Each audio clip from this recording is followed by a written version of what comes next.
एक छोटा सा गांव था, पहाड़ों के किनारे बसा हुआ। सुबह जब सूरज निकलता तो उसकी किरणें खेतों पर ऐसे फैल जाती जैसे सोने की चादर बिछ गई हो, और शाम को जब सूरज ढलता तो आसमान हल्का नारंगी होकर धीरे धीरे अंधेरे में खो जाता। उसी गांव के एक छोटे से कच्चे घर में रहता था एक लड़का। नाम था आरव। आरव का घर बहुत साधारण था। छत से बरसात में पानी टपकता, दीवारों में दरारें थीं। पिता कई महीनों से बीमार थे, बिस्तर पर पड़े रहते। मां सुबह से शाम तक दूसरों के घरों में काम करती, झाड़ू पोंछा, बर्तन, कपड़े, और बदले में थोड़ा सा पैसा या कभी कभी बचा हुआ खाना। आरव उम्र में छोटा था, लेकिन हालात ने उसे जल्दी बड़ा कर दिया था।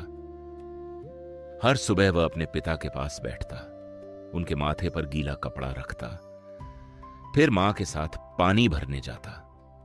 लेकिन एक काम वह कभी नहीं छोड़ता था, मंदिर जाना। गांव के बीचों बीच एक पुराना मंदिर था, पत्थरों से बना, दीवारों पर समय के निशान, घंटियों की हल्की गूंज, अगरबत्ती की सुगंध और एक शांत वातावरण।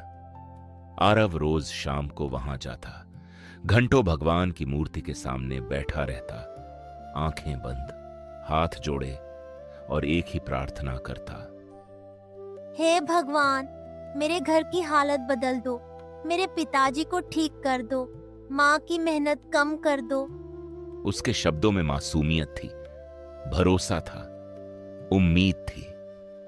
दिन बीतते गए, महीने बीत गए, लेकिन कुछ नहीं बदला। पिता की तबीयत सुधरने के बजाय और बिगड़ने लगी। दवाइयों के पैसे नहीं थे, मां और थकने लगी। घर की हालत वहीं की वही। आरव के मन में पहली बार सवाल उठा, क्या भगवान सच में सुनते हैं?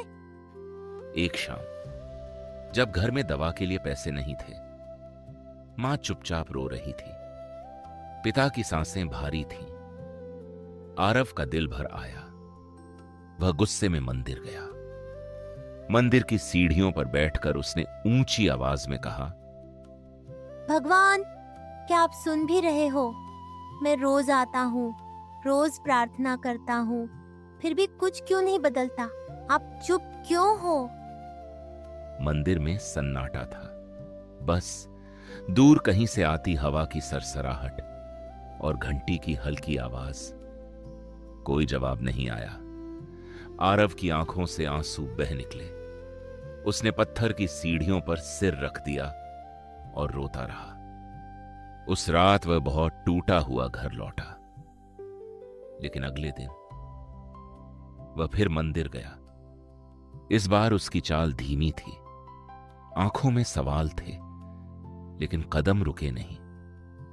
मंदिर में एक बूढ़े पुजारी बैठे थे, सफेद दाढ़ी, शांत चेहरा, आंखों में करुणा।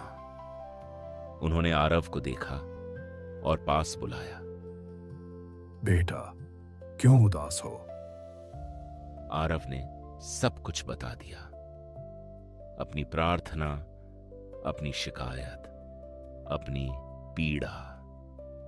पुजारी मुस्कुराए, बोले, तुम्हें लगता है भगवान चुप है? आरव ने सिर हिलाया। हां। पुजारी बोले, चलो मेरे साथ। वह उसे मंदिर के पीछे ले गए। वहां एक खेत था। एक किसान झुका हुआ मिट्टी में बीज डाल रहा था। पुजारी ने पूछा, तुम्हें क्या दिख रहा है? आरव बोला, बस मिट्टी, और किसान बीज डाल रहा है।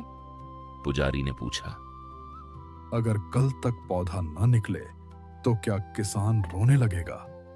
आरव ने कहा, नहीं, उसे पता है समय लगेगा।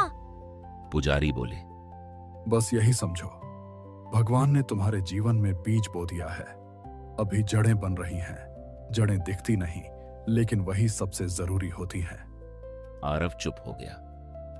उसने पहली बार सोचा, शायद सच में कुछ ऐसा चल रहा है जो मुझे दिख नहीं रहा। लेकिन परीक्षा अभी खत्म नहीं हुई थी। कुछ महीनों बाद उसके पिता की हालत और बिगड़ गई। दवा के पैसे बिल्कुल खत्म, घर में खाना भी मुश्किल से। उस रात आरव फिर मंदिर गया। इस बार उसने शिकायत नहीं की। वह मूर्ति के सामने बैठ गया, आंखें बंद की और कुछ नहीं कहा, बस चुप रहा। और उसी चुप्पी में उसे पहली बार शांति महसूस हुई, जैसे अंदर कोई कह रहा हो, मैं हूं, मैं देख रहा हूं, बस धैर्य रखो। उस दिन उसने फैसला किया, अगर भगवान मेरी हालत तुरंत नहीं बदल रहे तो शायद वो मुझे बदल रहे हैं। अगली सुबह से उसने अपना दिन बदल दिया। सुबह 4 बजे उठता, अखबार बांटता, फिर स्कूल जाता। दोपहर में खेतों में मजदूरी, रात को पढ़ाई और मां की मदद। गांव वाले हंसते, इतनी मेहनत करके क्या करेगा, गरीब का बच्चा गरीब ही रहेगा। लेकिन अब आरव के कानों में ये बातें असर नहीं करती थीं। वह जान चुका था, चुप्पी का मतलब त्याग नहीं होता, देरी का मतलब इनकार नहीं होता। साल बीत गए, पिता धीरे धीरे ठीक होने लगे। मां की आंखों में उम्मीद लौट आई। आरव ने पढ़ाई में नाम कमाया, छात्रवृत्ति मिली, शहर गया। संघर्ष खत्म नहीं हुआ, लेकिन अब वह डरता नहीं था, क्योंकि उसने प्रक्रिया पर भरोसा करना सीख लिया था। कई वर्षों बाद वही आरव, गांव का गरीब लड़का, अब एक बड़ा अधिकारी बन चुका था। एक दिन वह उसी मंदिर में लौटा, वही सीढ़ियां, वही घंटियां, वही मूर्ति। वह मुस्कुराया और बोला, धन्यवाद भगवान उस समय चुप रहने के लिए। अगर आप तुरंत मेरी इच्छा पूरी कर देते तो शायद मैं मजबूत नहीं बनता, शायद मैं मेहनत की कीमत नहीं समझता। उसकी आंखों में आंसू थे, लेकिन इस बार वो दुख के नहीं, कृतज्ञता के थे। दोस्तों, भगवान की चुप्पी सजा नहीं होती, वह निर्माण होती है, वह तैयारी होती है, वह जड़ें मजबूत करने का समय होता है।